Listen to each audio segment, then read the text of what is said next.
ready for some football. I don't know about you. Who else could it be but your man Lou? Yeah. The LouieTeeNetwork is powered by MusicHead University. MusicHeads, classes in session. Turn me up. Enroll on YouTube now. Link is in the description. Who else could it be but me, your man, Louie T. Welcome to Thursday Night Football overtime. Pats, Steelers.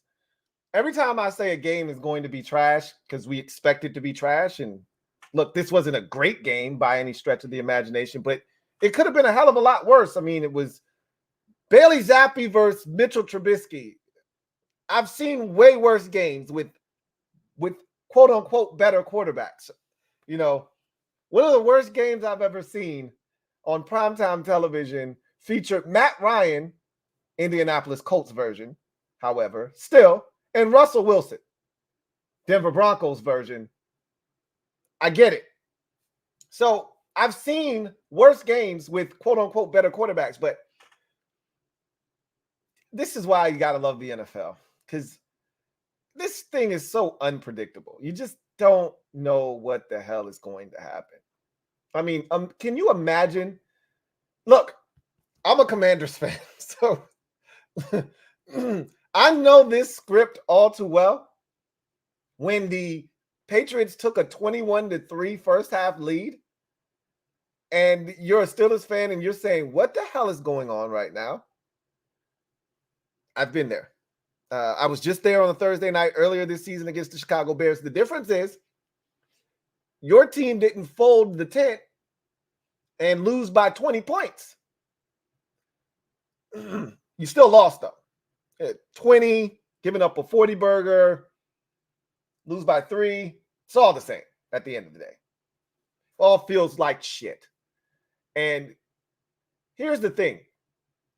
2 weeks ago, the Steelers sat at 7-4, right within striking distance of the AFC North crown, which we knew they weren't going to get. But they were still within striking distance. And you looked at the schedule and he said, shit, we got 2 home dates against teams with a combined record of 4-18. A 2-9 Arizona Cardinals team and a 2-9 Patriots team at the time. Now 2-10. Now 3-10. But this is what was coming up on the home schedule, by the way. You're thinking, hey, shit, we're 9-4 now. Even if the offense is still tripping and they're still trifling, the defense isn't going to allow Arizona to score a bunch of points. And they damn sure is not going to let New England, who got shut out last week and has scored 13 points combined in their last 3 games, damn sure not going to let them score any points to beat us. Hell, even without Kenny Pickett. Not that that makes a huge difference anyway, okay? Not like you're lighting the scoreboard up with Kenny Pickett in any event. Still, even with Mitchell Trubisky, we should be fine. And you look up, and it's 21-3 in the first damn half. And Bailey Zappe is wiping his jersey off and shit like he's little Boosie, wipe me down. What the hell is going on? I'm channeling my inner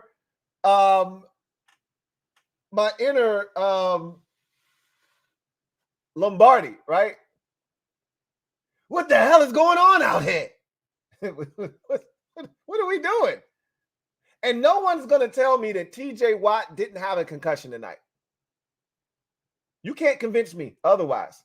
The man caught an atomic knee to the face and didn't get up. And then was blinking for the rest of the first quarter and had to have smelling salt to kind of clear his senses. There's no way you're telling me he didn't have a concussion tonight. But whatever. At the end of the day, the Patriots went into Pittsburgh, scored 21 points, which they didn't plan on doing themselves. And then they hung on for dear life because 21 points was way too much for them to handle. Like, wait a minute. We got an 18-point lead? We didn't even know you could score 18 points in a game, let alone be up by 18 points in a game. What do we do? What do we do with all these points? They were like, "You asking me? I'm on your team. I don't know. We haven't had a lead like this in forever." So they literally went into the fetal position and protected that 18-point lead like their life depended on it. And the Steelers, they gave it a run. I mean, their offense is just as bad as the Patriots is. Who are we kidding? It's just as bad. The difference is their defense is way better than the Patriots, or at least we thought. It wasn't tonight, but normally it is. Wasn't last week against Arizona either. But you could give up. You could have an excuse last week. The rain was just nasty. The weather was gross. And hey, shit happens, right? There's no excuse. And you're very vulnerable on Thursdays. We all know this. That quick turnaround. You're not yourself. It's tough. It's an excuse because both teams have to deal with it. It's not like one team gets to play on Saturday and the other one's playing on Thursday. Both teams have to deal with it. So deal with it. This is a soul-crushing loss. If you're a Steelers fan, this is the kind of loss that makes sure that you don't find bonus football. And nor should you, honestly. If you can't beat the Arizona Cardinals and Patriots in consecutive weeks at home, like one of them, fine. You got snuck by the Arizona Cardinals. Shit happens. It's the NFL. Okay, bounce back 4 days later against the Patriots, dude. You cannot lose both of these games at home. And you did. Like, this is a death sentence to your season because there's no way you're supposed to go to the playoffs with these two losses on your resume. That just can't be. It's too many good teams in the AFC that's fighting their ass off with better wins than and this isn't college football. Who cares who you beat? But these are ones you got to bank. You have to win these games. That's a sad state of affairs if you're the Steelers. And we'll get to the Steelers. Let's start with the Patriots. I mean, I don't have a lot to say about the Patriots, but let's credit Belichick, Bailey Zappe for coming out and playing really well, Ezekiel Elliott for taking on the challenge of being the workhorse. I mean, he got it 22 times on the ground tonight. The average isn't robust, but it was consistent. It kept the pressure off of Bailey Zappe, stopped him from having to drop back and sling it 45 times. And credit Zappe for minimizing the mistakes because I thought Kirk Herbstreit, and he's been phenomenal on these Thursday night games as well. Like, let me just go ahead. Just quick golf clap for Kirk Herbstreit because I didn't know how he was going to do last year when he took over. When he started this Thursday night thing with Al Michaels, I didn't know how it was going to go because to me, he's a college dude, and not that football is football, right? But college is different than the NFL. And so I didn't know if he would transition well to the pro game, but he's been excellent in calling these games. Because sometimes I think when he's doing the college games, it seems real elementary, like like almost like John Madden. When he's explaining stuff, you're like, hey, thanks for that information. I would have never figured that out without you telling me, right? Seems like he's stating the obvious when he's doing college. He's been dropping some gems on our melon during these telecasts, and he kept it pretty simple tonight. He was like, look, this is really going to boil down to which quarterback makes the least amount of mistakes. You kind of feel like, and when he said that, he was really referencing 16-13. 13-10, 14-10. He thought it was going to be one of those types of games. He didn't expect a full-blown shootout. Patriots, Steelers, Zappe, Trubisky style, I may add. 21-18. He didn't expect that. You do realize that the over-under total for this game was 30, right? It's the lowest over-under total since 1993. Okay. I mean, even Vegas said, bro, we're not expecting a lot of fireworks tonight. And Bailey Zappe in the first half tried to defeat Vegas by his damn self, right? Or him by himself.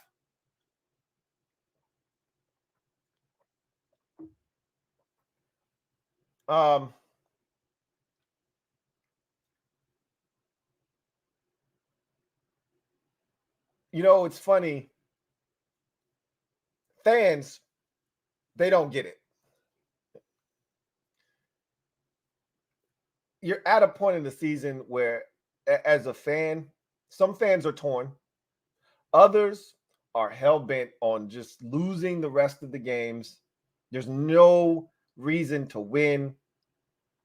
But you're not the one at the facility hours upon hours, day after day, practicing in, cold temps and, playing in less than ideal conditions.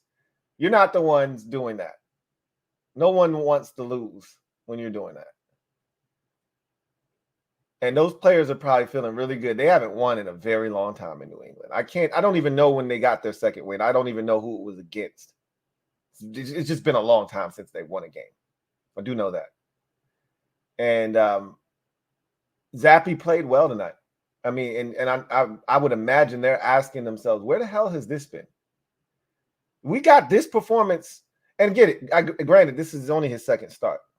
And they were so reluctant to go away from Mac Jones. And had they done it sooner, maybe they would have been able to salvage this season to the point where it wouldn't have been over in October.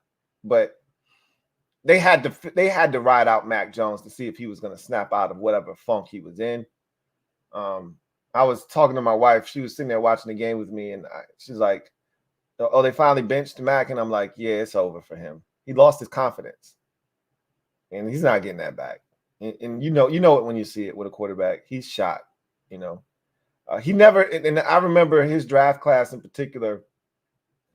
That was the draft class with Justin Fields and Trevor Lawrence and Zach Wilson and Trey Lance and all of those guys. And I remember very vividly, people wanting Mac Jones in Washington. And I'm like, of all these quarterbacks, he's the one without any superpower. And in this climate in the NFL, if you don't have a superpower, I can't. There's nothing I can do with you. Like, he can't run. He doesn't have a big arm. He doesn't have a ton of college starts, so he doesn't have this robust starting career. So it's not like he's seen it all, done it all. He played well when he got his opportunities at Alabama, but he didn't have 37 starts under his belt. He had to wait his turn to get his opportunity, and he made the most of it, like I said. But he was throwing to open receivers. He had probably, of all the quarterbacks at Alabama, he probably had the best supporting cast. If it might have been Tua. That second year Tua was there, but Mac Jones played that year too, and they were stacked when he was there, when Mac Jones was there, when they won that national title and beat up Ohio State, I believe, and beat them by like 70. It was easy, and the only thing he came into the league with was supreme confidence. That's gone now. And Zappe got in there, didn't play well last week. Obviously, they didn't score a single point. The weather was gross last week. So, but he's come in late in ball games, stunk it up. So the expectation was that he was going to do much of the same tonight. And that first drive set the tone. He came out, was cool, calm, and collected, had a nice little scramble, dumped it down, had the deep ball down the sideline. And I'm like, who is this guy? Is it Zappe hour again? Who is this guy? And Zeke started to get going and catching the ball out of the backfield, and they gained confidence, and you could see it. And soon as Herb Street said, the team that makes the fewest mistakes, this kind of feels like a game where you just don't want to make the big mistake. Mitchell Trubisky throws a pick. There's a penalty on the play, and it saves him. And I'm like, Mitch, are we doing this today? Are we really doing this today? Yeah. And then he throws another pick, and this one counts. And they score a touchdown off of that. And then Zappe throws a dime over DeMonte KZ, right into the hands of the tight end Hunter Henry for his second touchdown grab of the day. And I'm like, and now he's wiped me down. Wipe me down. I'm like, wait a minute. Is Zappe over here? Like, nah, this shit is too easy. No, it's too easy. We going to Sizzlers. We going to Sizzlers. I'm like, they got Zappe out here flexing on them. In the first half with 3 touchdown passes. You trying to lose. Then they shut the faucet completely off. And I said, all you got to do, and I forgot for a second who I was talking to. I said, all you got to do is score 20 points. And I looked at the Steelers and I said, oh, I forgot. It's Pittsburgh. And it don't matter who's at quarterback. It could have been Kenny Pickett. They still won't score 20 points to overcome this deficit. More likely than not. I'd take my chances with Kenny Pickett, though. But shout out to the Patriots for finding ways to get it done. And you can tell Belichick was just holding on for dear life. They had a 4th and inches in the fourth quarter. They could have went for it. But as you saw, they tried to do the damn brotherly shove, and they lost yards.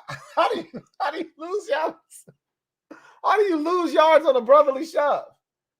Unreal. So maybe him punting that football was the right decision. Anyway, I digress. For some Patriots fans, big win. For others, what are you doing? We're trying to get our quarterback. Are you kidding me? You can't be winning games like this. We'll see what happens. I mean, I thought they were done winning for the season, honestly. I didn't think they would win another game. Here we are. They're 3-10 now. Oy vey. If you're the Steelers, zoinks is all I can say to you. Like, how could you let this happen? I'm actually at a loss as to how this transpires. Now, one of the biggest complaints of Steelers fans with Mike Tomlin is his in-game strategy. We'll call it that. Game management, in-game strategy. Sometimes he goes for 2 when he doesn't need to. I think we've seen less of that with lesser quarterback play. With Ben, he was just sporadic with that shit. He'd do whatever the hell, Hey, Ben, y'all just go for 2 this time. Don't worry about it. A little different now. I think he realizes points come at a premium with this group, and so I can't be doing stupid shit. But the timeouts, and you knew what kind of game this was going to be at 21 to 14. What was it? 21-10? Like 13, excuse me. I think it was 21-10. It was 21-10. You knew what this was going to be, right? Like, you can't burn second half timeout. You know how I feel about that, especially in games that you know are going to be close and you're going to need them, right?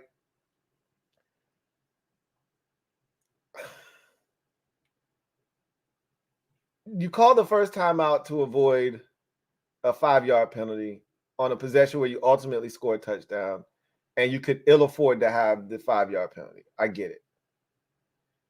I don't love it. And at that point, I almost rather you just take the 5-yard penalty, and if we can't, just kick a field goal. But you needed a touchdown. You had already been down there once. You got stopped. You couldn't afford to not score a touchdown after the Killebrew block. You had to get 7, and really you needed to go for 2 and get 8, and you did. So I get that. The delay, the one where you were going for it on 4th down, that's inexcusable to me, because there can't be confusion, on that particular situation where if we get to that point, you already know in your mind, I'm going for it if it's inches. You can't have to burn a timeout there. There's just no excuse for that.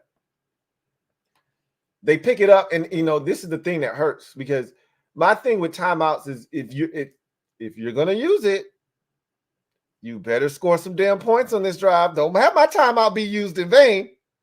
And sure enough, they got the first down, and then the next set of downs, they got a punt. Well, what the hell did we use the damn timeout for then anyway? Which you don't know what's going to happen. The next play, he could have thrown a touchdown pass, right? You don't know. But damn it, man. In a game like this, you cannot afford to go into the 2-minute warning with one damn timeout because you're probably going to need it. And one more timeout would have put them in a position to have a shot. Just one more timeout. They burned 2 of them. Can't happen. Then the play calling has just been miserable. And honestly, if you want to know what's been the biggest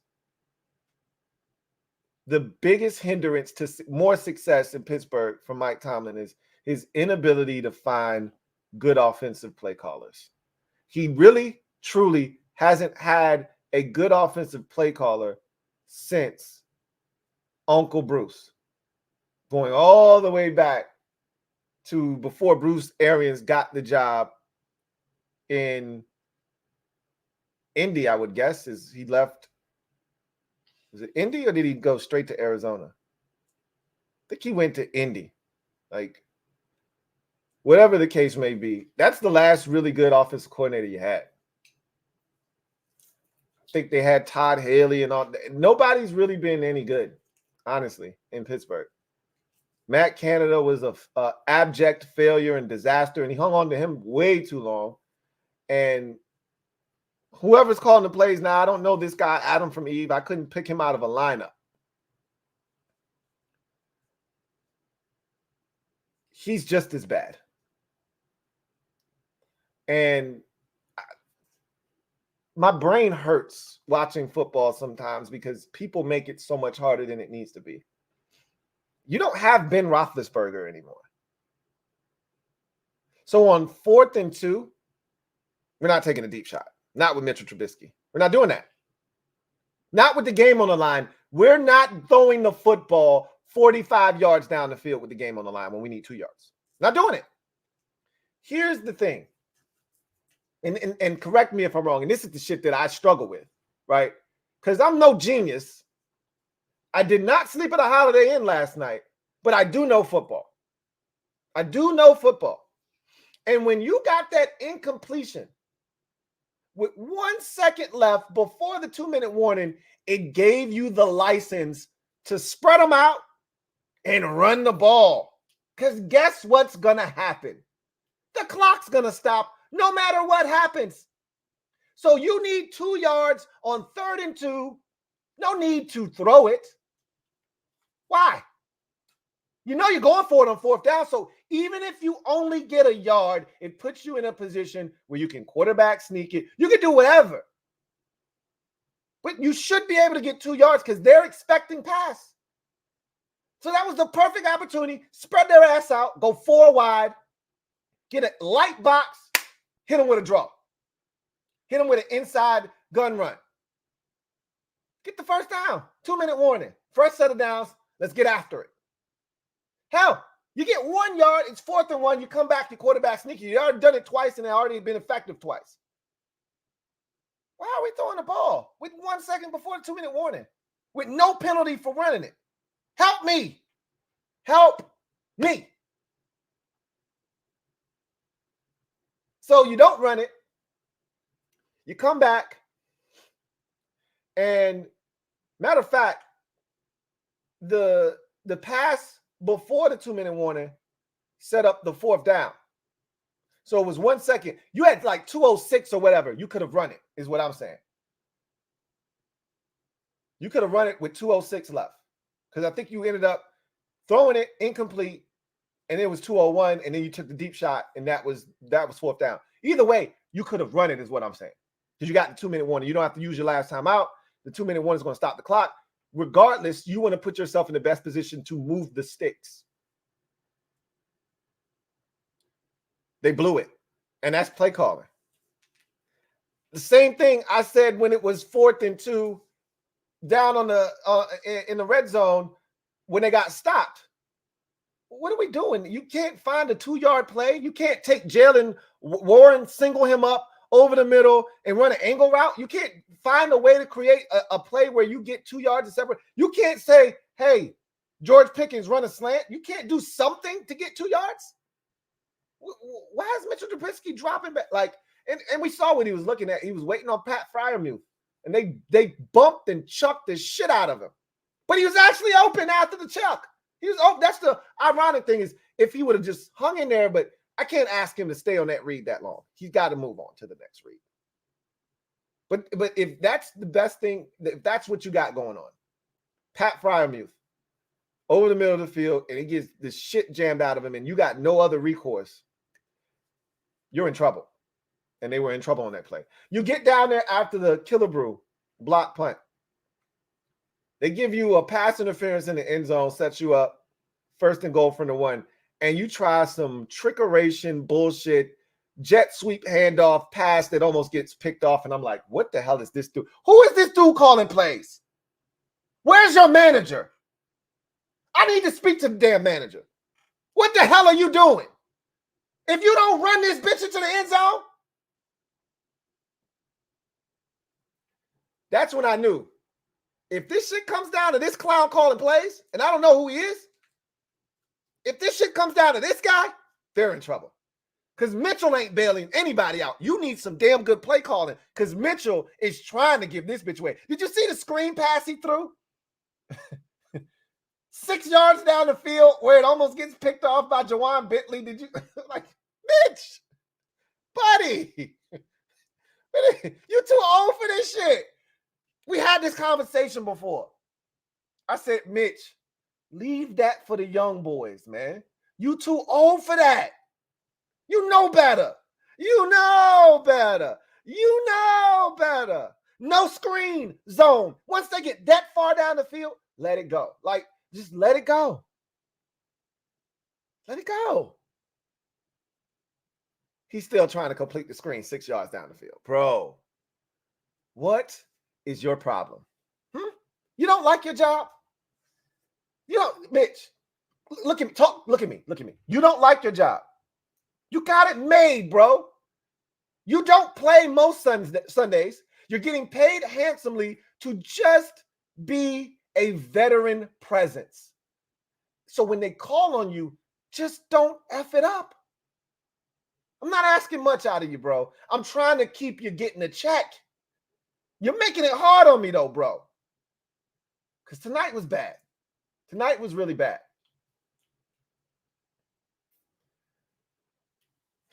He threw the pick early, and that's when I knew this is not going according to plan. The defense comes out. They let Bailey Zappe get his shit off, get confidence. And the one thing you can't do to a garbage team early in the game is give them confidence. I talk about it all the time because if you really like, Miami knew what the assignment was against Washington. Take their heart immediately, okay? Take that shit right out of their chest and watch it beat in your hand and say, hey, you need this to actually put up a fight. I'm not giving it back, okay? Yeah, just reach in their chest on some dumb and dumber shit and rip their heart out their chest right at the beginning of the game and just let them know, not today. Maybe next week, not today. And you let Bailey Zappe go on a 75-yard march right out of the gate. I said, uh-oh, that's not good. And then Trubisky throws the pick. They turn that into another touchdown. And I'm like, at some point, you got to hold them to a field goal, right? Like one of these possessions that they move it, you just got to say, nah. That's what you normally do. They weren't doing that tonight. And I kept waiting for that one big TJ Watt, Alex Highsmith sack, forced fumble. Never got it. Watt went down at one point. Highsmith went down at one point, and I was like, what is going on right now? I still don't understand why the Steelers can't run the ball consistently. There's just so much wrong with the Steelers. And it's almost like the Saints, where I just can't put my finger on exactly why things are the way that they are. I know the play calling isn't great. And we saw that tonight. And we've seen it all year. And it really doesn't matter who's calling the plays right now. They're just struggling on offense. But they still have talent. And you just wonder, why doesn't this work more effectively? Like, why can't we get Najee Harris some space to go downhill? Why is it only that Jalen Warren is the one that gets space. And he's really good. Why can't we get the ball to Deontay Johnson more? Why can't we get the ball to George Pickens more? Like, these things boggle the mind.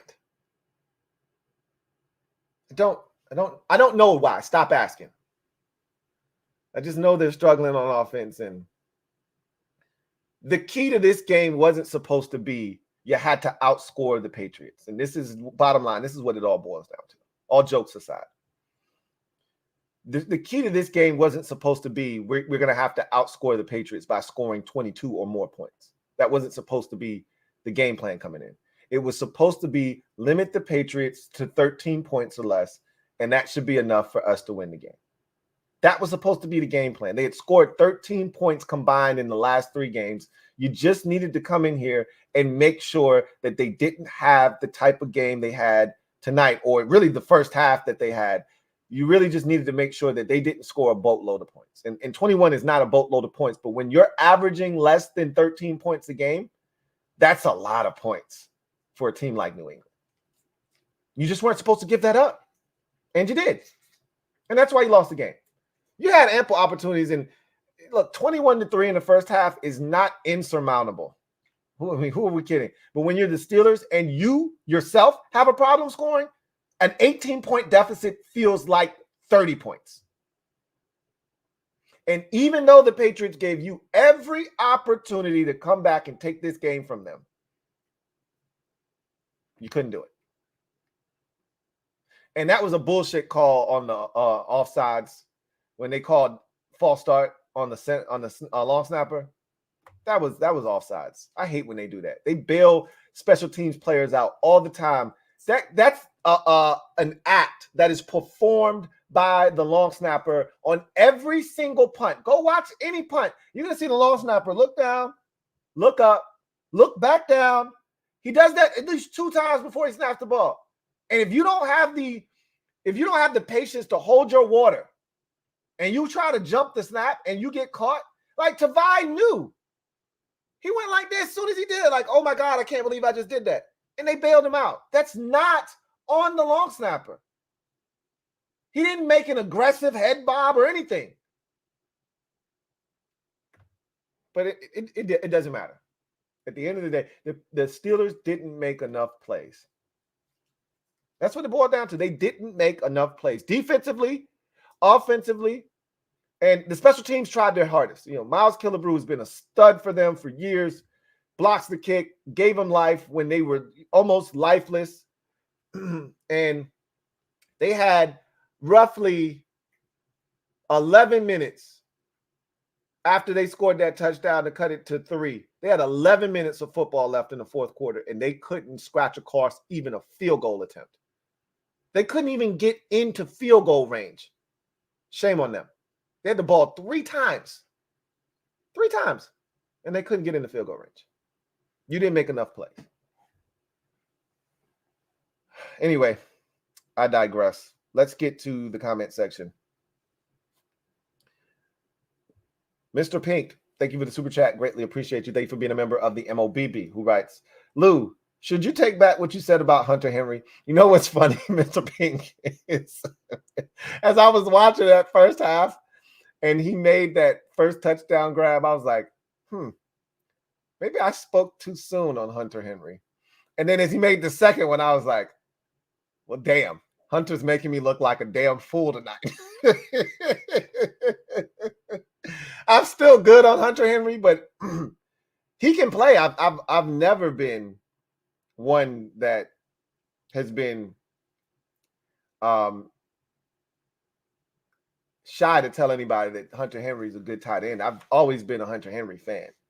So I wanted him. I wanted him in Washington when he became a free agent, you know, when the Chargers allowed him to walk, and he went to New England, you know, and he's been there for a few years, as I mentioned. I'm good now. He's getting up there. I want I want young guys. That's where I'm at with mine. But because while he's still a really solid tight end and he can still do everything you need him to do, he's heading towards that Logan Thomas range. He's still a much better athlete than Logan Thomas ever was. But I want even better, but you can do a hell of a lot worse than Hunter Henry. I'll say that. And I did say to myself twice tonight, after the first touchdown and then after the second touchdown, damn, perfect timing for what I said. And then, and I didn't even say anything super negative. I'm just like, nah, I'm good on him, Anyway, Mike Jink, thank you for the super chat. Greatly appreciate you. Thank you for being a member of the MOBB, who writes, my Pats friends are heated, Lou. Told him alt nice.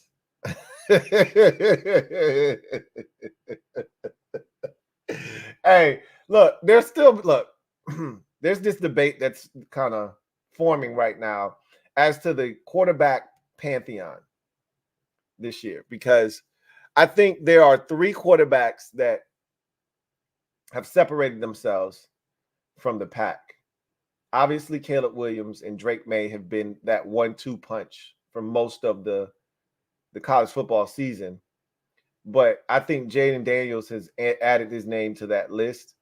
He may have even leapfrogged Drake May, depending on who you ask.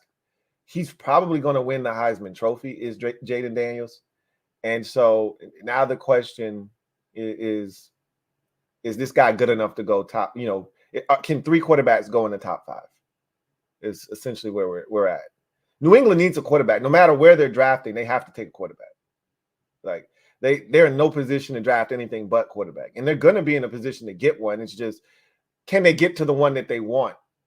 Not named Caleb Williams, of course. Unless the Bears decide that they're good, they're going to roll with Justin Fields and they're willing to trade the pick, then you got to do whatever you can to get up there if you feel like Caleb Williams is that guy. But if you're New England and you're not looking to give up anything and you're cool with being, I thought they were going to be the number 2 pick. Clearly, they're not hell bent on getting the 2 pick. And again, we know this. This is football. These guys aren't trying to lose games. If they can, they'll try to win out and end up, 6-11 this season. They're not looking to, or 7-10. They've got, what's the record? They 3-10, right? This is week 14, 3-10. So they've still got 4 more games left. So if they have it their way, they'll try to go 7-10.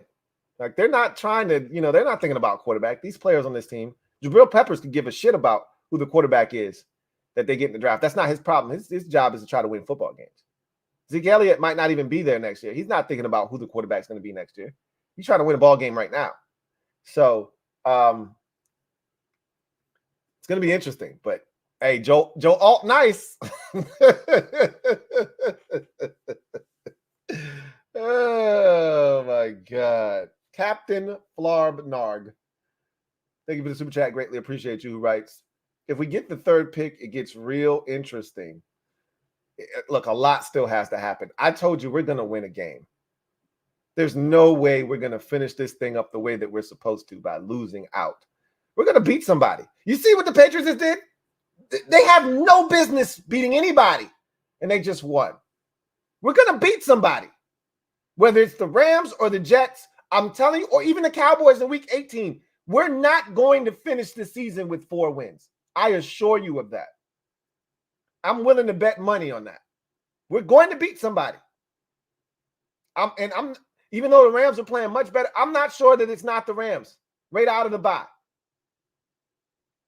If it's not them, we definitely have a shot against the Jets. And again, I know their defense is really good, and defenses like theirs usually put the clamps down on our offense and produce turnovers, and things of that nature. And usually the turnovers that turn into direct points, pick sixes and, things of that nature, scooping scores and shit like that. But that'll be a winnable game. And then again, the Cowboys may not need it in week 18. So we're going to win another game. There's no way we're getting to 3. I told you the highest we can get is 3, though. And Arizona is going to be the one. The Patriots aren't winning too many more games. Like this was a one-off. The Cardinals are the one to watch because they actually have the talent. Kyler Murray is actually good enough to help them win, and they've been playing hard all year, and they've been close all year. And they just haven't had enough. And I could see them winning 1 or 2 more games. So they're the one to watch. But in that same vein, I think we're going to win another game anyway. So, but to your point, the higher you get, the more interesting it gets.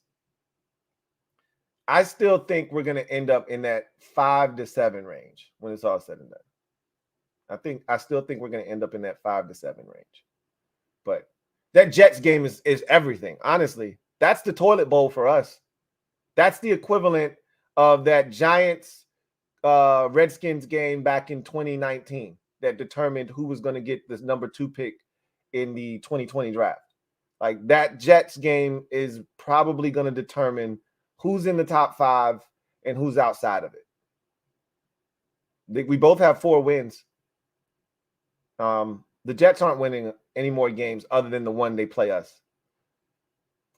And I don't know their schedule. You know, barring having a team in their division that has it wrapped up late in the season and they don't need anything in that Week 18 game, barring that, and even then, the Jets are just anemic on offense. I don't even know if that matters. They're not winning too many more games either. So we'll see. But you're not wrong. The higher we get from a pick perspective, the more interesting shit gets. I still contend, no matter how high you get, you take the tackle. But I can't lie. The higher you get, the more intriguing it gets with these quarterbacks. And if you fall in love with one, you got to take them. So my assumption all along has been the quarterbacks will be gone by the time we're on the board, so it doesn't matter. And we're not looking to give up draft capital. At least I wouldn't be if I'm the new GM. You know, you give up the draft capital if the quarterback position is desolate. It's not. So I'm not willing to do that right now. I'm looking to build the roster and get his, you know, get the blue chip player, right? But you get to 3, all bets are off, especially if the first 2 players taken aren't quarterbacks. So, again, we'll see, because Arizona, it's a lot of pieces that have to fall into place for us to get up to 3. And we're a part of that equation. We can't win again, and I think we will. But we'll see. DJ23, thank you for the super chat. Greatly appreciate it. Thank you for being a member of the MOBB. Who writes, Lou, do we win this week or take the bye on ML? LOL. I'm just happy I don't have to watch us play this week. That's, you know when you were in school and you would get close to Thanksgiving and you would draw some kind of turkey picture, or you would cut out something and paste it with feathers, and they would have you stand up and talk about what you are thankful for. You know what I'm thankful for this week? I don't have to watch Washington play a game. That's what I'm thankful for. I just get to watch everybody else. I don't, that doesn't answer your question. And I know you were being funny, but I'm just thankful we don't have to watch them play this week. I'm exhausted, man.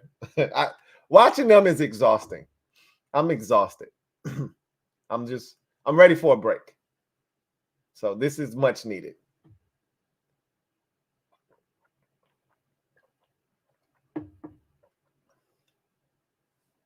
Mr. Pink, thank you for the super chat. Greatly appreciate you.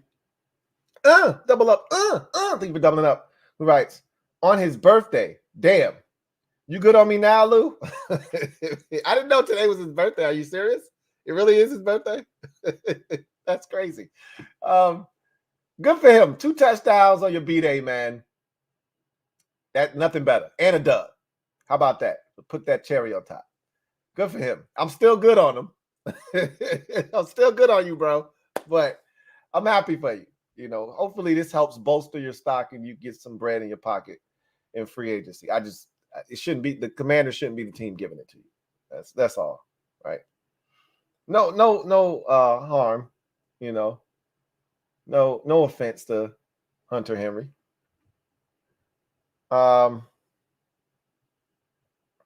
Steel City. Right? If I hear one more person tell me that all Mike Tomlin does is win, here we go. We about to beat up Mike. And you know what? I can't even defend him right now. I'm going to try my best to, but these last two have been brutal. And the Steelers, we'll get to this. Let me read these comments. I'm going to vomit. What has he won? I'm tired of mediocrity. We barely finish above 500 each year. So I get it. And as a fan of a team that is, we're not the definition of mediocrity. We're below mediocrity. We're rating that 7-10 range when it was 16 games, 7-9. You know, that's where we live, right? So I get it. You're not good enough to make any, you know, to do any damage, to make any noise, but you're not bad enough to get anything that's difference making. We remember the soundbite from 2020 when Washington played the Steelers, and Chase Young walks over to Mike Tomlin and he says, "I don't want to lose enough games to get a player that looks like you." And they never do. They never do. So you got to draft really well, and you got to make do with whatever you get your hands on. And I think here's the two biggest failures I've seen with the Steelers organization. And we're going to make this, we're going to turn our attention to Mike Tomlin here in a second. But I think he's a byproduct of the environment that's been created in Pittsburgh. And it's a damn good environment, but as everything in life, it has its pros and its cons. And sometimes it can be a detriment to the Steelers that they're so loyal to their employees, players, coaches, staff members, et cetera, et cetera. It's a loyal organization. That's why they've only had 3 coaches over the last 60 years between Chuck Noll, Bill Cowher, and now Mike Tomlin. They don't fire coaches very often. These guys are usually allowed to retire as long as they're doing a good job. And the Steelers usually are in or around the playoffs every year with Mike Tomlin as their head coach. Mike Tomlin should have fired Matt Canada a long time ago.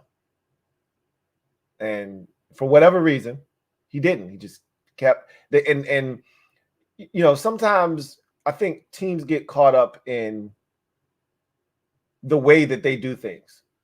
So when Matt Canada was fired, I think I saw that this is the first time in Steelers history that they fired a offensive coordinator in season. Like, they don't do that. And I think that was something that they were weighing very heavily when they made that. They didn't want to fire him. He should have been fired. They had ample opportunities to fire him, and they didn't. All these young, innovative, offensive-minded guys out here, and you got Matt Canada effing it up week after week for 3-4 years. That's a bitter pill to swallow. But that's that Steelers culture of, hey, we're going to fix our shit ourselves, right? Like, we don't look to the outside for help. We got it. That's their culture. We'll take care of our own business. We don't need help from nobody else. And I think it stunted their growth, honestly, especially on the offensive side of football. But to Tomlin, let's keep going, and we'll talk more about him. Steel City says, Tomlin hasn't won a playoff game in 6 years. On the rare occasion we make the playoffs, we get embarrassed. Also, for those who thought Canada was the problem, guess who hired him? Tomlin. And you're not wrong. You're not wrong. And I'm going to let you continue your rant. If people are pushing for Belichick to be fired 4 years after a Super Bowl win, keep that same energy for Tomlin. I'm not saying I want him fired, but that just needs to be, that he needs to be questioned. Steel City continues. Lastly, it's not like we don't have talent. We have playmakers on offense and studs on defense, and it's been the case for the past few years. And you're not wrong. And that's why I always say I can't quite put my finger on what exactly is wrong in Pittsburgh other than the play calling, right? I can't quite put my finger on why they're not better. They haven't. And so if I'm defending Mike Tomlin, I'll say this. He hasn't had a lot to work with at the quarterback position. I mean, even Ben in his latter years was trash. Okay. We saw it. Like before our very eyes, we saw Ben Roethlisberger turn into Ben Burger. Like there was no Roethlis. It's just Burger at the end. And defenses was eating his ass up. It was sad to watch. After knowing what he had been for all those years, it was sad at the end. And look, I know Tomlin isn't a perfect coach. Far from it. And he's got his faults. And, you know, he's not for everyone. And the results are what they are. But you also have to give him credit. And I get it. You're tired of mediocrity. You're tired of not winning in the playoffs. But it's a miracle that you're even getting there when you get there. I mean, let's not forget about the quarterbacks that he's had to drag to 8-9 wins, right? And I know you don't care. You're not trying to hear that. And tonight's not the night for that. You lost 2 games in a row to 2 2-win teams. Like, I get it. Shit sucks.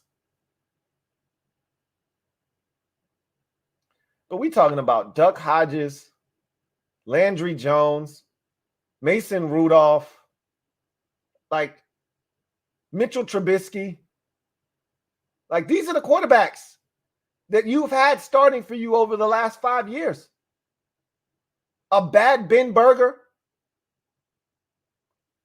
And Kenny Pickett just had his first game of his career where he threw multiple touchdown passes. That happened like in week 6 or 7 this year. The man started like 20 some odd games already, and he hadn't done that yet. There's a lot that we could point to. They find ways to win usually. That hasn't been the case the last 2 weeks, and that's really disappointing. But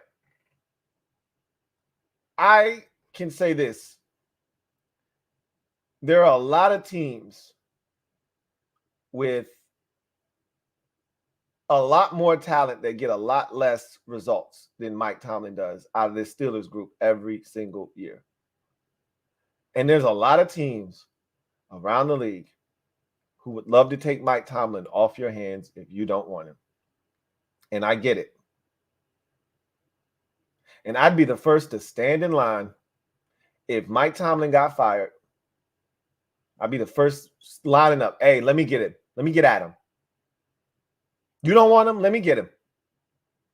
Trust me, there's always somebody eyeballing your stuff. And you never know how good you've got it until it's gone. Now, I'm not saying that Mike Tomlin is the end-all, be-all, because if you got rid of him and you moved on to the next guy, maybe the next guy comes in here, cleans some shit up, and all of a sudden you're winning 13 games. That could be the case.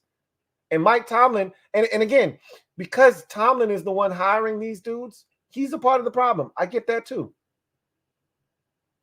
I understand wholeheartedly. I get it. Not only was he the one that hired Matt Canada, he doubled down and refused to fire Matt Canada. Yeah, that's a double whammy. I get it.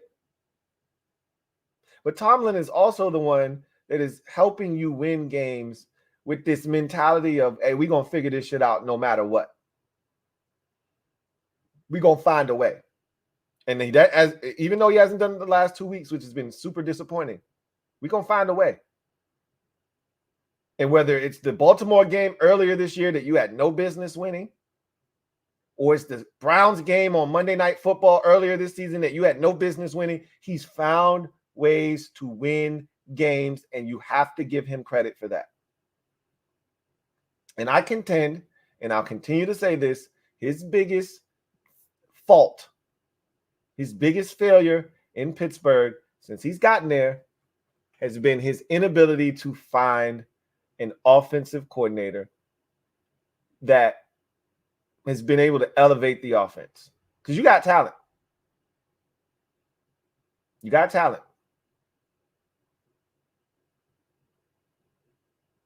That's been the biggest downfall. You find the right offensive play caller, and that could happen this offseason. Don't hire within.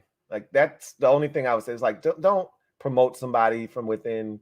Like, find a young, innovative offensive mind that's going to come in there and spruce up this offense. There's too much talent for this kind of struggle week in, week out. But you can do a hell of a lot worse than Mike Tomlin. I'm just telling you. I'm not saying. I'm just saying. Let's get to the back to the comment section. Vincent Coe, thank you for the super chat. Greatly appreciate you. Thank you for being a member of the MOBB.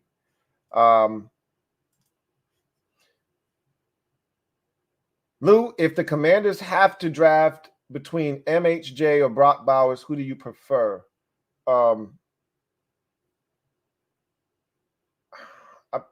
For me, I think the receiver is the one you probably go with. But in today's NFL, if you can get a stud tight end like Brock Bowers, that's a game changer. But Marvin Harrison Jr. is otherworldly. Like if I don't have the option of a tackle and I have to take one of those two, I'm going with this. I know you saw the report that he could go. Like, it's a different ball game now. I hope y'all understand this. NIL deals have changed the game. I don't have to leave college now. I'm already making millions of dollars at school. I can make a statement like and be taken seriously, like, hey, I want to come back to school and help us beat. Like, I remember when Michigan dudes used to say this. Hey, I want to go back to school and help us beat Ohio State and win a Big Ten championship. That used to be Michigan dudes saying that. Now it's Ohio State dudes saying that because they can't beat Michigan to save their damn life. That shit is crazy. The role reversal there is almost unbelievable. Remember, it was Hutchinson. Aiden Hutchinson's class was the first one to beat Ohio State in like 20 years. Real talk. Like the first one to beat them in ages. I think they were the first ones to beat them. I want to say that game was at Ohio State. I want to say it was, but maybe that one was in Michigan. It was snowing. I think that one was in Michigan. But whatever, it was a long time. And now they've beaten them 3-4 years in a row. I think it's 3 years in a row now. And Marvin Harrison Jr. hasn't beaten them. And now he's talking like, hey, I want to go back. I want to beat Michigan, and I want to have a shot to win a Big Ten championship. Now, I don't know who the hell his quarterback's going to be because the Kyle McCord kid, he went into the transfer portal. I don't know what's going on. They might have a stud quarterback coming in or what. I don't know what the situation is. But he went into the transfer portal, so that tells me he ain't starting next year, whatever the case may be. I thought he sucked ass anyway. But he could go back to school. This ain't 2017. This ain't 2015. This ain't 2012. This ain't 2005. Bro, dudes are making money now in college. The legit way. I can make a statement like, hey, college is fun. And when you're the big man on college is fun. The NFL is hard. It's a job. College is fun. Parties, all the perks of being big man on campus. Why would I leave? And I'm making real money? He might not come out. You got to also start taking that stuff into consideration. He can go back to school. But I'd take him over Brock Bowers. You can't pass up a guy like that. If you got the choice between the two of them, Brock Bowers is big time. I hate that he got injured. He's not himself right now. I think we'll see a better version of Brock Bowers in the playoffs. He'll be, I think, a much healthier guy by then because he did not look like himself clearly in the SEC championship game. Admirable of him to come back and play hurt to try to help his team. But, Georgia isn't in the playoffs. What am I talking about? He's not going to play in that bowl game either. So he's done, which sucks because I would have loved to have seen him finish on a high note. But you know what he is. And guys like him are the new wave in the NFL. If you've got a chess piece tight end, That's as good as any wide receiver you could put on the field, to be honest with you. But you can't pass up Marvin Harrison Jr. If you're picking between the two. You can't pass up that kind of guy. Juan Gotti, Talking Sports. Thank you for the super chat. Greatly appreciate you. Who writes, Baltimore and Texas AFC Championship. My hot take. That's flaming hot, bro. That's Cheetos. There's no way the Texans are making it to the AFC Championship game. But you know what? The AFC is wild. And I don't trust the Chiefs right now. You know what? You know who I still got making a run? And I'm going to say it right now. And I'm going to say it with my chest. The Buffalo Bills, man. That's who I think is going to make a run here. Starting this Sunday against Kansas City. And I don't believe in the Chiefs. And I think the Bills are poised for a run. That game against the Eagles, they let it slip through their fingers. They're a damn good football team still. Now, defensively, I got my qualms about them. But I still think that's a damn good football team. And look, with the way that the back end, like Steelers and shit, teams like that are effing around. And, you know, the Browns got quarterback issues. I think the rest of these wild card teams are about to fall the hell apart. I don't believe in Indy. What they're doing is a great story. I don't believe in, well, I do believe in the Texans. I do believe in what they're doing because they believe in their head coach. That they're a little different. But I think a lot of these wild card teams, like the Steelers had a chance to put a stranglehold on this thing. They should be 9-4 right now. Literally, they had a chance to put a stranglehold on one of these wild card spots. And they effing around. Stop effing around and be a man.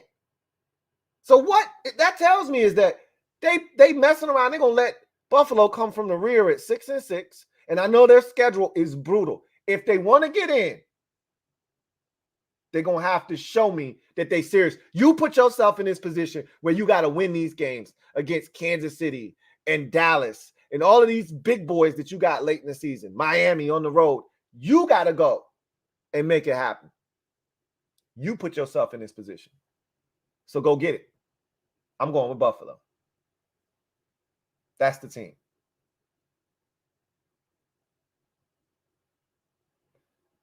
All right. See what else we got.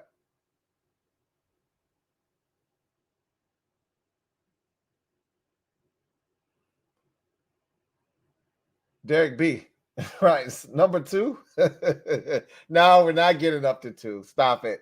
Stop it. Again, the Patriots and the Cardinals would have to win 2 more games apiece because I'm telling you right now, Derek B., we're going to win a game. And I know you keep challenging me on this. You said the Jets suck just like us, but they're dominant on defense. And you're not wrong. You're not wrong.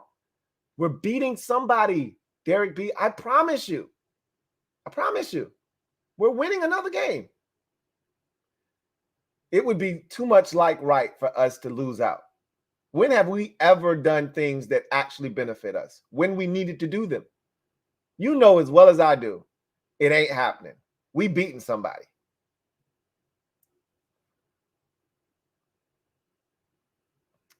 Derek B also writes, Pittsburgh, please fire Tomlin. I just told my guy,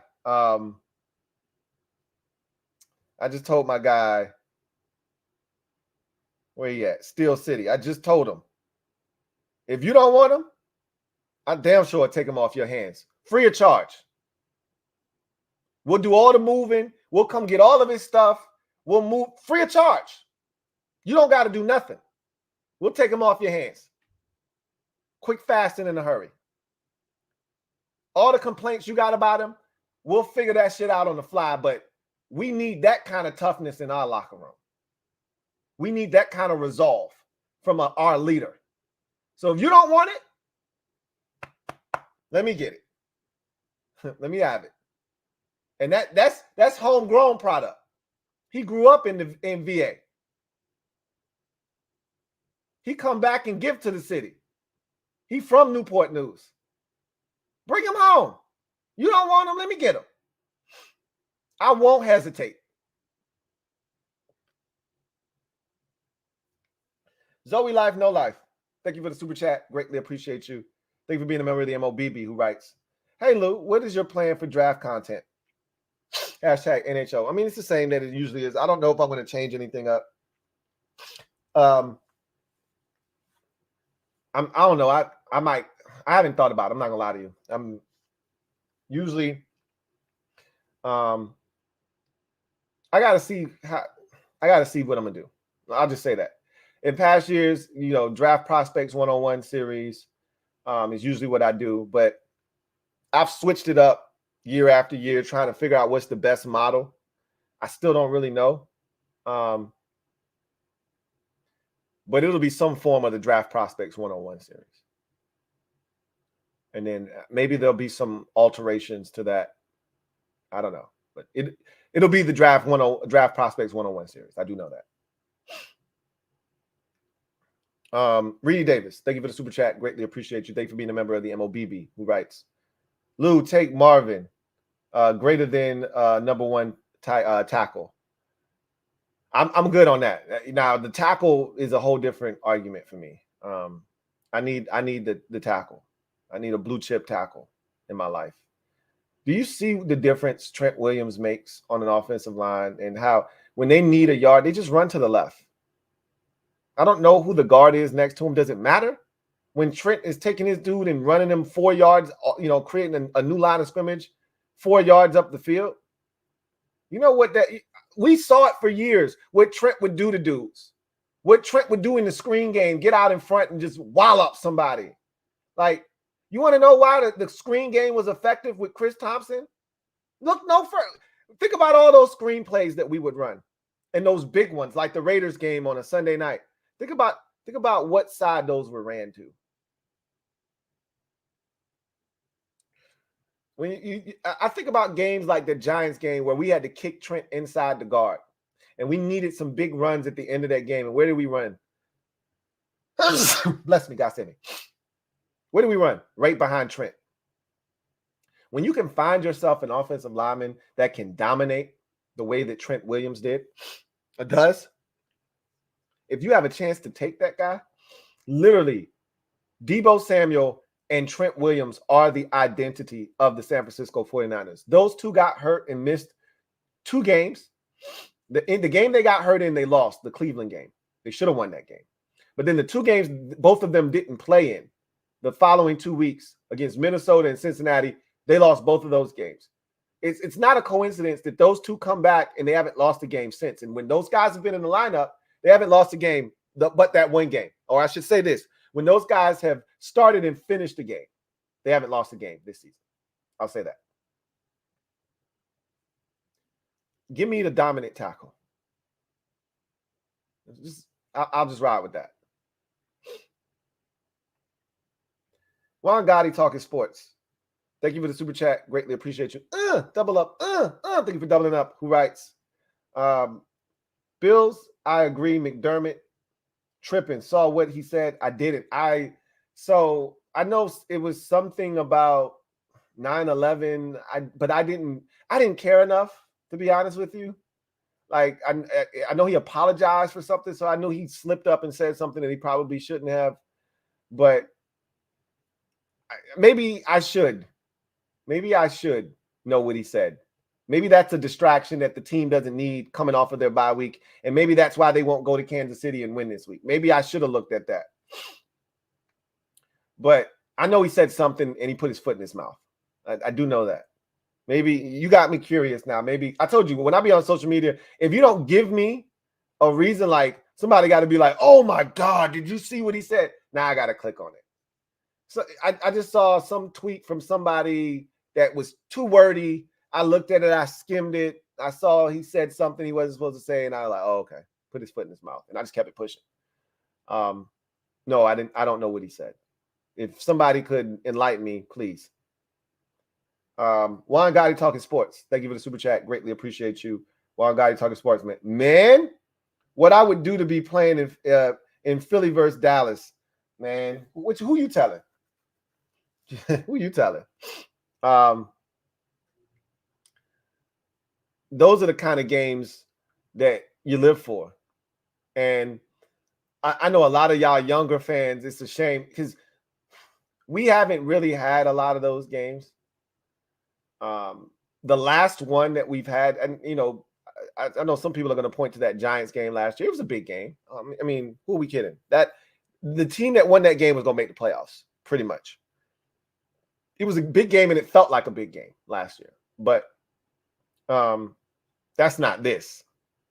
We talk about the best record in the conference. That's not what we were doing with the Giants last year.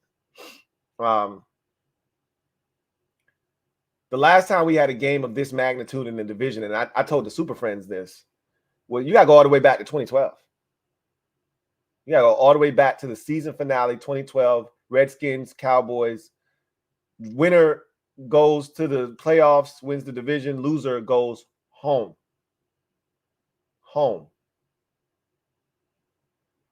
That's big stakes football.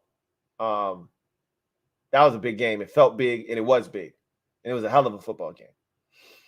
But that's what you want. And the sad state of affairs that we're in right now doesn't allow you to feel these types of games and that kind of atmosphere and the build up and kind of just taking it all in, because we haven't been good for so long. But fans that are old enough to know, those used to be games that we played in all the time. And whether it was against the Giants or the Eagles or even the Cowboys, those were the games that we used to play in all the time. Or the Bears, right?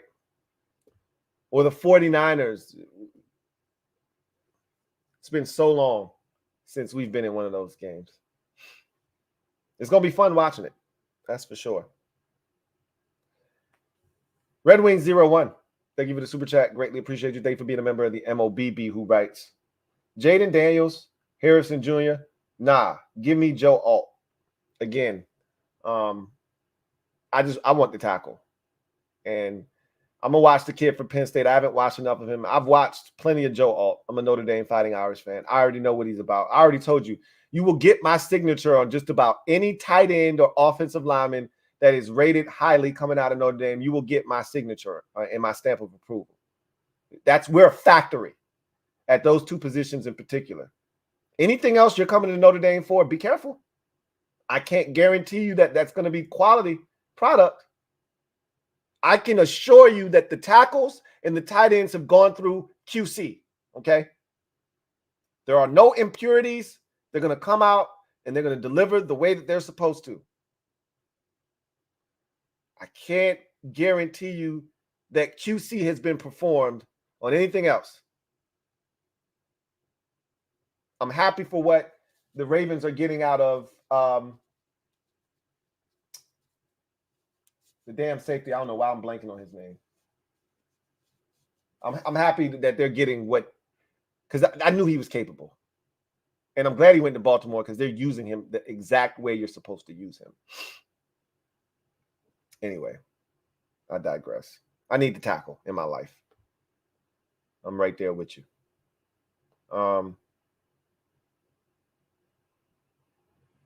Cam G.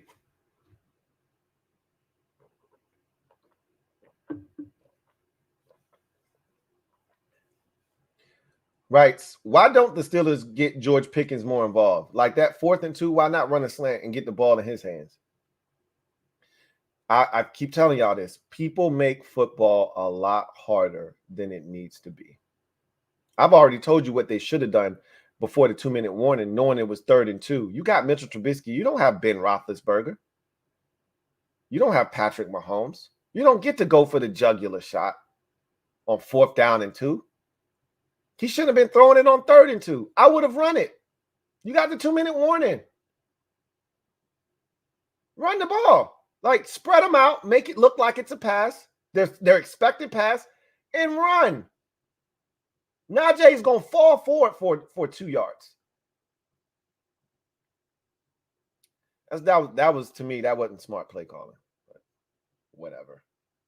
And the slant to George Pickens, I literally said they should have done that more.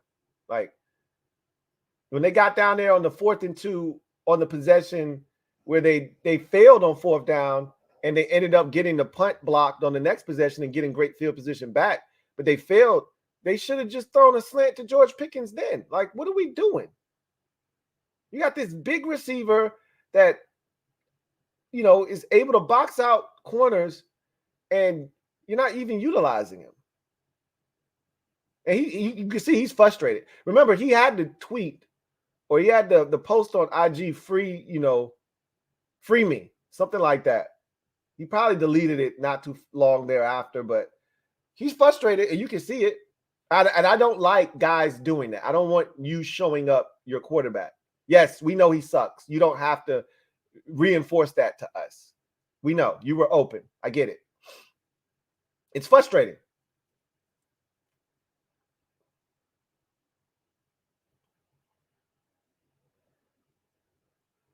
Juan Gotti talking sports. Thank you for the super chat. Greatly appreciate you. Juan Gotti writes, having to wait 10 months for ball that matters hurts. Yes. Yes, it does. Which is why I struggle with this whole tankathon thing and looking at where we are and hoping we lose and hoping other like that. That's not in my DNA. I don't wake up in the morning like, how do I lose today? I gag even having to say that word. Lose. Like, that shit hurts. That's loser talk. Everything that I stand for is counterculture to the shit that I'm having to do right now. I'm right there with you, bro. This shit hurts. I want no parts of what we're doing right now. None. I want to be looking at playoff standings right now. I want to talk about how I can get from the 5th seed all the way up to the 2 seed by winning the division. I want to talk about how I can get from the 7th seed to the 5th seed. I want to be talking about, hey, right now we on the outside looking in, but if we win and these 2 teams lose, we go from 8 all the way to 6. Like, that's the shit I want to be talking about right now. Instead, I'm talking about how can we lose out and get as high as maybe 2nd in the draft, but 3rd is realistically what I think we'll have a shot at. That's loser talk, man. I'm sick of this shit. But it's what we've been reduced to. But how I sleep at night is I tell myself, hey, this is the last time we're going to have to do this shit. This is it. New ownership, new GM. We ain't going to have to do this for a long time. I won't say this is the last time ever, but it's going to be the last time in a long time we're going to have to do this bullshit because I'm sick of it. I'm sick of meaningless games in December. I'm sick of talking about the offseason or people showing me mock drafts in late November, early December. I don't want to see that shit. I don't care about no damn mock draft in December. The draft is in April. We ain't even had free agency yet. This shit is frustrating, okay? You damn right. Waiting 10 months hurts. When we going to watch Dallas and Philadelphia play in a game that might be the highest rated of the season. And we've had some juggernaut games this season. That Chiefs-Eagles game, crazy.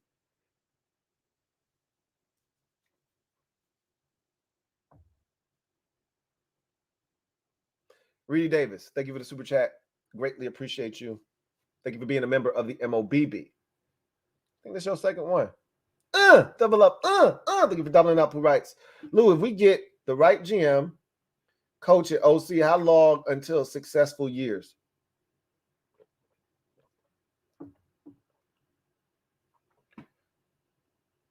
How about next year?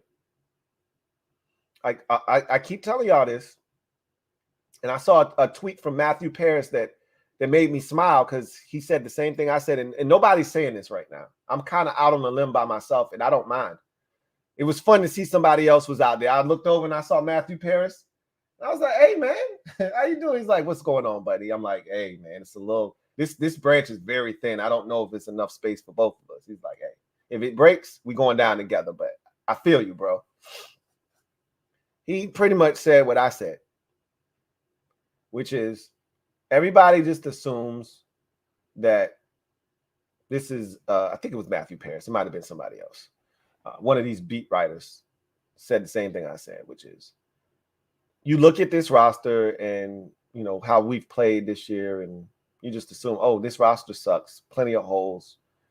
you got to blow this up and start over. A lot of people, that's what people are, essentially getting at. It's a rebuild. Not exactly. Like I've said this about football. Football is a sport where you don't have to rebuild. It's set up for parity. So rebuilding isn't necessary in the NFL. You can retool. Now, obviously, you need a quarterback to do that. Okay. Well, I feel like we have the quarterback. You know how I feel. So to me, you get the right GM in here. You get the right head coach in here. That GM picks the right players. That coach picks the right coaching staff. And why can't you be the Texans? That's the first-year coach. The GM was there, prior to them getting their hands on D'Amico Ryans, but he hadn't been there very long. I think that this is his third year, if I'm not mistaken, in Houston. Might be his second. But you pick the right players. You get the right coach. You got a quarterback. You got a chance. We got plenty of draft capital. 5 picks in the top 100. You got plenty of cap space. And while this roster isn't great, it's far from the worst in the league, like people are trying to make it out to be. You fix a couple of areas and you press the right buttons. Because again, we got stuff on the roster that we don't even know if it's even really good or not because of how poorly it's been used or just not used at all. Like, we think this offensive line is this horrible sieve of a group. And while it's been terrible this season, who knows if some answers aren't on the roster? Like, literally, I would have put in Cornelius Lucas at right tackle. And the likelihood of you getting 2 starting tackles in one offseason isn't slim and none. The Seahawks just did it like 2 years ago when they got 2 rookies out there and they both played their asses off. So it can be done. The Chiefs went out and got 2 different tackles last offseason. They went out and signed the kid from Jacksonville, and they went out and got Donovan Smith. I'm not telling you Donovan Smith is good. He's not an upgrade over Orlando Brown, but Brown wasn't all that great his damn self. But at the end of the day, you can get 2 new tackles in the offseason. That's not impossible. The Chiefs literally revamped that offensive line that year Mahomes got abused in the Super Bowl. They went out and signed Joe Thuney. They went out and drafted Creed Humphrey. They went out and drafted the Smith kid from Tennessee. And they went out and got Orlando Brown. You can revamp an entire offensive line in one offseason if you're dedicated enough to do it. But we might not even have to do that. We don't know if Ricky Stromberg can play center or not. This is why it sucks. Because him being hurt right now, I need to know. I don't know. We could have our answer at center already on the roster. Andrew Roddick might be your answer at left guard right now. You could have figured that out this year if you would have just kicked him inside earlier in the season and put Cornelius Lucas in at right tackle. We could have figured out if this dude even has a roster spot or not. Because he may be able to play left guard. You draft the left tackle. While he goes to left guard, say he's solid there. Ricky Stromberg can play center. You got Sam Cosmi. And I don't know what you do at right tackle right now, whether, you bring back Cornelius Lucas, who will be a free agent, or you find a guy. Free agency, doubt that. Or you draft a guy. Or is Braden Daniels ready to play tackle? I don't know. Is Braden Daniels a guard? I don't know. Is Braden Daniels even good or viable at all? I don't know.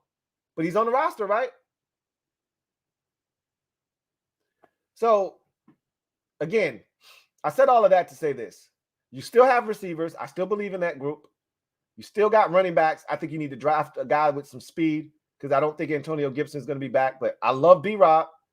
And Chris Rodriguez is growing on me, even though I'm not, a huge fan of his. He's growing on me. But there needs to be a guy in the middle of those two. Separate them. They're too similar, even though B-Rob is much more dynamic than Chris Rodriguez. They still kind of serve the same purpose, even though B-Rob can catch the ball and Rodriguez really doesn't. I need a speed back, a change of pace guy to split the difference there and make sure that we don't have everybody looking the same, right? Tight end, Obviously, you got to do something. I expect them to do something. We got too many resources not to do something. I expect them to do something, right? And then the offense is fixed. I make it sound very easy, right? Oh, just do this, do that. But we don't know, right? Defensively, that's where I think the struggle comes because we don't have Montez Sweat and Chase Young anymore, right? So you literally have to build this defense back up. It is horrendous right now. It's bad. That, to me, the offense isn't that far off. You get the right guy in here to be calling the plays, and you tinker with a couple pieces here and there, and you fix that offensive line. Offense is going to be fine. I'm worried about, and I told you this before the season started, I'm worried about the damn defense, and I still am. Now that you don't have any defensive ends, you don't really have any linebackers, and the secondary is broken. You have to find a way to fix it.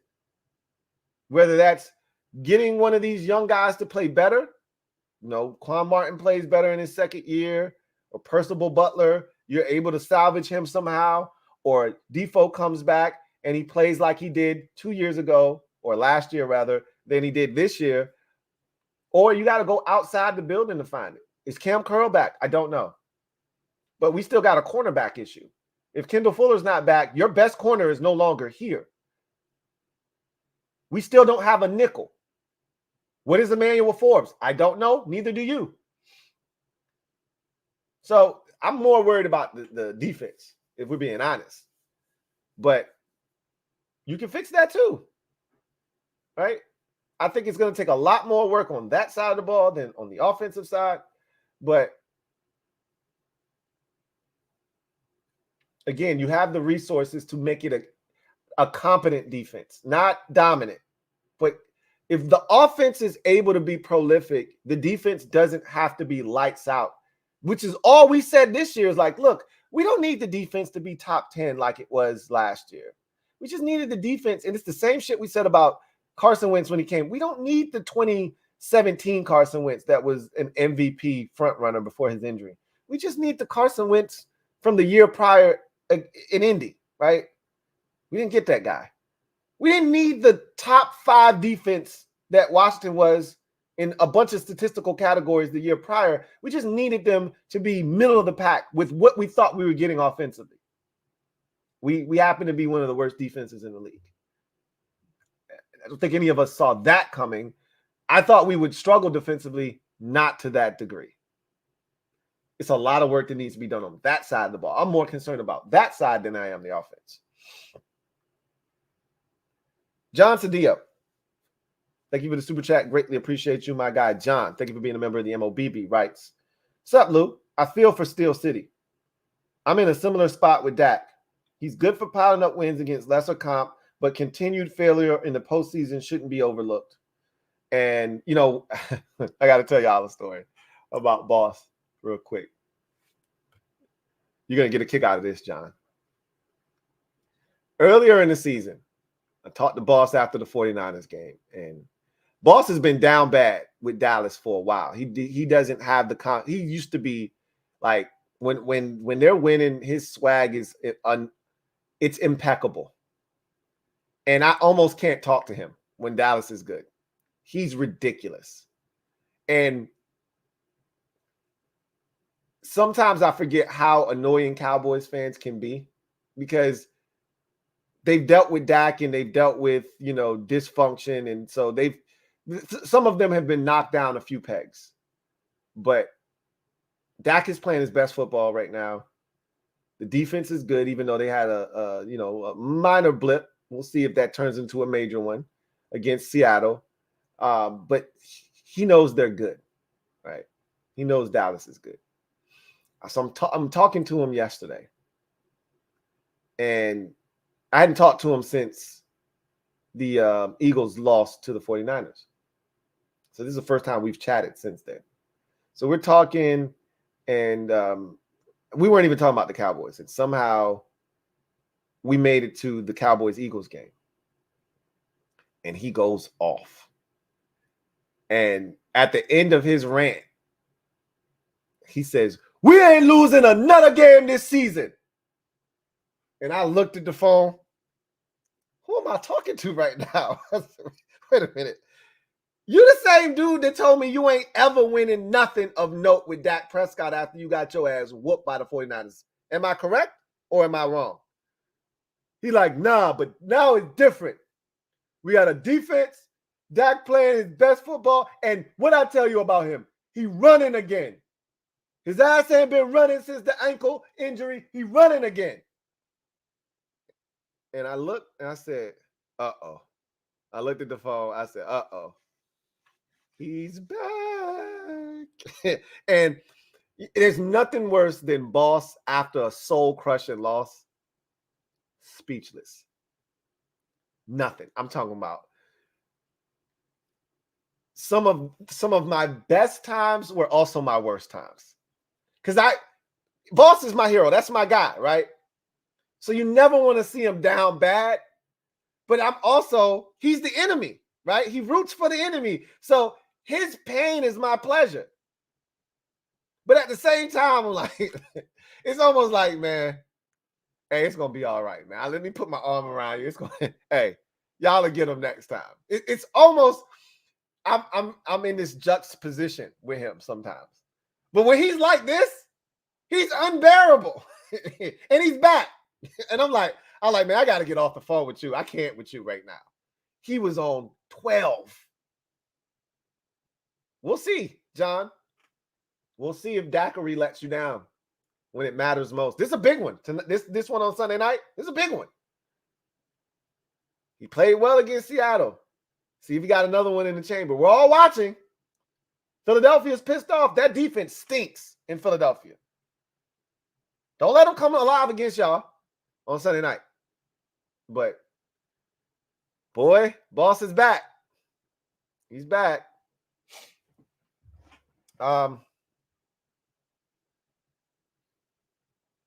We'll see if Dak can change the narrative. We'll see if he can change the narrative. It's tough when you're stuck in the spot that Steelers fans probably feel like they're stuck in with Mike Tomlin. It's tough. I remember being there with Jay Gruden. When Sean McVay was here and there was a chance we could have kept McVay as our coach, we elected to stay with Jay because Jay won the division Jay won the division in 15. It was a trash division, though. But he won it. And in the next year in 16, we should have went back to the playoffs. There's no excuse for us to not make the playoffs. And it really wasn't Jay's fault. Poor field goal kicking and, fumbles and, dumb shit happening at inopportune. The defense let us down in Detroit against Stafford. D-Hop missed a field goal over in London against Cincinnati, a chip shot. They're winning overtime. And so we should have made the playoffs. And that wasn't Jay's fault. But we were mediocre as hell. But you couldn't move on from Jay, though. Because he went 9-7. And he went 8-7-1. So what do? You hang on to him. And then he goes 7-9 and 7-9 before bottoming out and getting fired after starting 0-5. And our team president says we're close after 7-9 and 7-9. It's tough. The difference was Jay Gruden didn't have the chops of a Mike Tomlin. And it's hard to find good quarterbacking in the NFL, John. So while you want to move on from that, do you really want to do that? Because I always tell Cowboys fans, and I always love to remind them, when they used to do this with Romo, I always would tell them, do you remember what it was like before Romo? Do you remember life before Tony Romo? Because I can remind you real quick of what life was like in Dallas. I remember the Dave Campo days. They were fun for me. We won't win and shit, but I damn sure knew Cowboys won't win and shit with Dave Campo.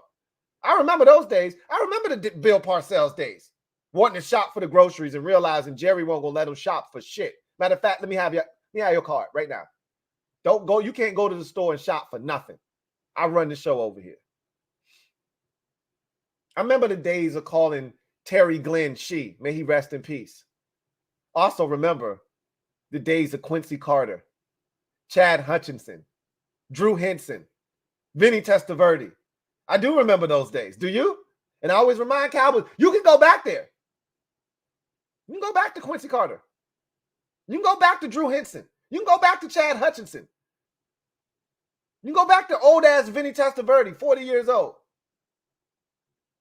You go back to Drew Bledsoe. It can happen quick. Because Trey Lance is ass. You're more than welcome to test him out, though. Take him for a spin. You think Daiquiri is trying? Take Trey Lance for a spin. See what happens. There's a lot of teams out here that would take Daiquiri off your hands real quick. Hell, we were real thirsty just 2 years ago when he was on that franchise tag. Washington fans was over there, Birdman, hand rubbing like, hey, what y'all doing over there?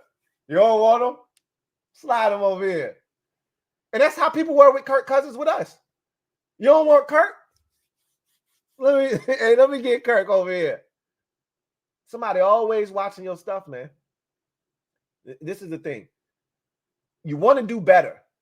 And there's nothing wrong with looking for a job that pays you more money. All right? There's nothing wrong with that. You should be looking for that. But just be careful. All money ain't good money. I'm speaking from experience here. All money ain't good money. All opportunities ain't good opportunities.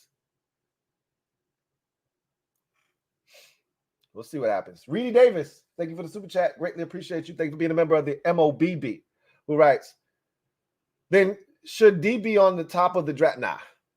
Because for us, the quickest path to success, to being a viable NFL outfit, is to get the offense where it needs to be. If we can score points, we can beat teams. I mean, look around the NFL, man. Look at the league right now. You got teams like New England, the Giants, the Patriots that can't score. The Jets are on an NFL record pace for the least amount of touchdowns scored offensively in an NFL season. That's hard to do. Look around the league. It's a lot of teams that can't score. And I know everybody's circumstances aren't the same, and some teams have been compromised. It doesn't matter. This is the NFL every year. There are teams that just flat out cannot score the football. If you can score, you give yourself a chance every single week. Defense is great. And if you can play it, you'll give yourself a chance every week as well. But just like the Steelers this week, if you want to beat bad teams, just score points. You want to know why Dallas beats up on? Because they can score, not because they play elite defense. Because guess what? An elite defensive team that can't score can get beat. Ask the Pittsburgh Steelers. They just did it the last 2 weeks. And I use the phrase elite loosely with them. I shouldn't even use that. That's not a term you just throw around. They're a really good defense. The notch below elite, that's where the Steelers are. But that's what you should be aiming for. You know, it's hard to be an elite defense. Just be the notch below there and you should be good. But if you can't score, you're going to give teams that also can't score, who also aren't very good, you're going to give them a chance. You want to beat up bad teams, score points, because bad teams don't score points. That's a tried and true methodology in the NFL. Bad teams don't score. Fix the offense, score points, and you'll beat a lot of teams. You'll win more games than you lose. It's funny because a lot of fan bases get upset. The Dolphins fan base, we can't beat any good teams. And Cowboys fan, we can't beat. That's fine. Keep beating the bad teams and you'll end up with 10, 11 wins every year. Figure out how to beat the good teams eventually. Just keep beating the bad teams. You'll win a bunch of games. That's our problem. If Washington knew how to beat the good team of bad teams, we'd be 8 or 9 wins this season. Just beat the Giants twice, beat the Bears, and that's 7 wins right there. Like, just do the stuff that you're supposed to do. But we're not capable of doing that. Fix the offense. While you got the chance to fix it, that's the closest thing that you have right now to being a whole unit, right? So just fix that. Instead of trying to spread all your resources out and have the defense and be mid and the offense be mid, turn the offense into a juggernaut and keep trying to figure out how to get the defense to catch up. That would be the method I would take. But that's going to do it for me, your man Louie T, here on this installment of Thursday Night Football Overtime. Steelers, man, what a missed opportunity these last, 11 days? Or hell, the last 4 days, 5 days. What a missed opportunity for them. You lose at home to Arizona, a 2-win team previously. You lose at home to 4 days later. You lose at home to the New England Patriots at home. And you were 7-4 just 5 days ago. And everybody thought in 5 days, we'll be 9-4 with 10 days of rest before our next game. We're sitting pretty. Now Kenny Pickett's hurt. And you've lost 2 straight to 2 bad basement NFL teams. And you're 7-6. And I don't know where you go from here. I don't know where you go from here. And oh yeah, Mitchell Trubisky stinks. That doesn't help either. Such is life. If you're the Patriots, you won a game, you're 3-10. I don't really know what else to say. The Patriots fans probably aren't happy about this, but they're still fighting for old Bill Belichick. Maybe Bill won't be gone next year. We'll see. I forgot he had his son calling the defense. He has got to cut his hair, but whatever. I digress. That's going to do it for me, your man Louie T, here on Overtime. I'll see you guys next time. Hopefully we'll have a Louie T Network podcast tomorrow. If not, you'll definitely get my picks regardless. And I'll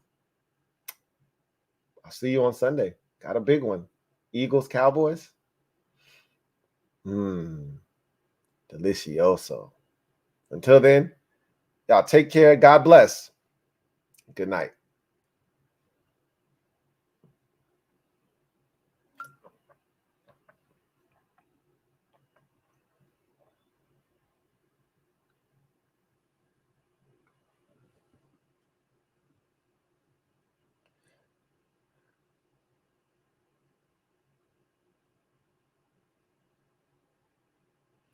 All right, John, how you going to throw in a comment at the end? John Cedillo, thank you for the super chat. Greatly appreciate you. Double up. Thank you for doubling up. My guy, John, writes, you're right. Got a good laugh at the boss story. I know it's not all Dak's fault for past playoff losses. However, I feel like Big Worm with Smokey. Did you get the win or not? I don't care about why anymore. I hear you. I'm not mad at you either, John. That's a good analogy. At this point, you just want to win. You're sick of excuses. You don't really care about where the blame lies. Just win the game. And so, man, boss is on 12 right now. He caught me off guard. I haven't heard this dude in a long time. So, whew, this game is big because if he wins this one, it only gets worse. Like, he's not turning it down if they win, right? If they lose, boss comes back down to earth. But they win? What'd I tell you? I already know what he's going to say. I know my dad like the back of my head. What'd I tell you? We ain't losing another game. I don't want to deal with this. I'm torn because Eagles fans, they down, and I just want to hit them with that Craig when Debo was down and he already hit him with that brick. I just want to hit them. They need another one, right? I need them to settle down. I need them to be humbled a little bit. But boy, I forgot, and this is what happens when you forget. There's no worse fan base than Cowboy fan when they up. So there are not enough Johns out there, okay? There are not enough Johns, all right? But there's plenty of bosses out there. So I forgot. Like Roy Jones Jr., y'all must have forgot. I did. He just helped me to remember real quick. Now I'm torn. Like LaToya Luckett, I'm torn. Torn in between the two. Because I really don't know who I want to win this game. I just really want them to beat the hell out of each other and end in a tie. Can we get that? That'd be nice. I really don't know what to do. But anyway, I digress. Y'all get out of here, man. Y'all have a good one. Peace.